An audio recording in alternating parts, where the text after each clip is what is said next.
Ang kwento ni Rama, isang maikling buod. Ang matandang Haring Dasarat ng Ayodhya ay pumili sa kanyang anak na si Rama bilang tagapagmana ng trono. Ngunit hiniling ng kanyang asawang si Kaikeyi na ang ibang anak ng hari, si Bharat, ang hirangin bilang hari. Ipinaalala ni Kaikeyi na may utang na loob sa kanya ang hari ng 2 pabor.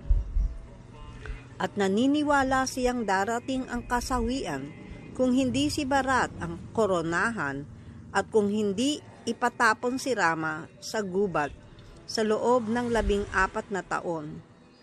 Pagamat labag sa kalooban ng hari, sumunod siya.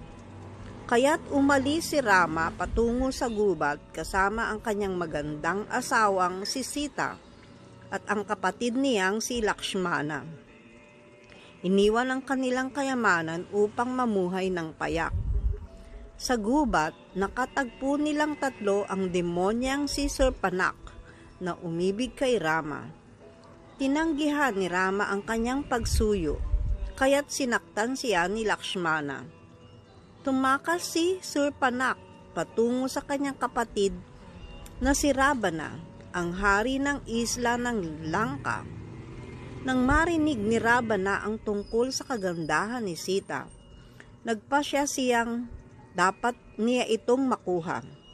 Nagbago siya ng anyo bilang isang banal na lagalag upang hanapin si Sita sa gubat. Habang abala sina Rama at Lakshmana, tinangay ni Ravana si Sita papuntang Lanka. Sa hardin ni Ravana sa Lanka, nagdadalamhati si Sita habang sina Rama at Lakshmana ay humingi ng tulong kay Hanuman, ang hari ng mga unggoy, upang hanapin siya. Si Hanuman na may kakayahang baguhin ang laki ng kanyang katawan ay tumawid sa isla ng Lanka sa isang higanting hakbang.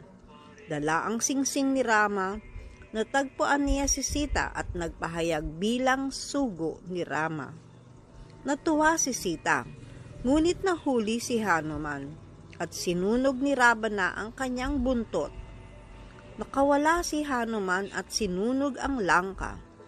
Pagkatapos, nilusob ni Rama, Lakshmana, Hanuman at nang hukbo ng mga unggoy ang Lanka. Gumawa ang mga unggoy ng isang tulay patungo sa isla at matapos ang matinding labanan gamit ang sibat, pana at palaso, napatay ni Rama si Ravana. Gayunman, hindi agad tinanggap ni Rama si Sita. Pinagdudahan niya ang kanyang kalinisan matapos itong manirahan sa bahay ng isang lalaking si Ravana. Upang patunayan ang kanyang kadalisayan, sumang-ayon si Sita na sumailalim sa pagsubok ng apoy. Dahil hindi siya nasaktan ng apoy, pinatunayan niya ang kanyang kadalisayan at muling nakasama si Rama. Gayunpaman, kalaunan ay itinakwil pa rin ni Rama si Sita upang mapanatili ang respeto ng kanyang mga nasasakupan. Lumisan si Sita at namuhay sa ashram ng pantas na si Valmiki, kung saan isinilang niya ang kambal na sina Lava at Kusa. Nang lumaki ang dalawa, muling nagtagpo ang pamilya at nakilala nila ang kanilang ama, ang Diyos Haring si Rama. Haribol!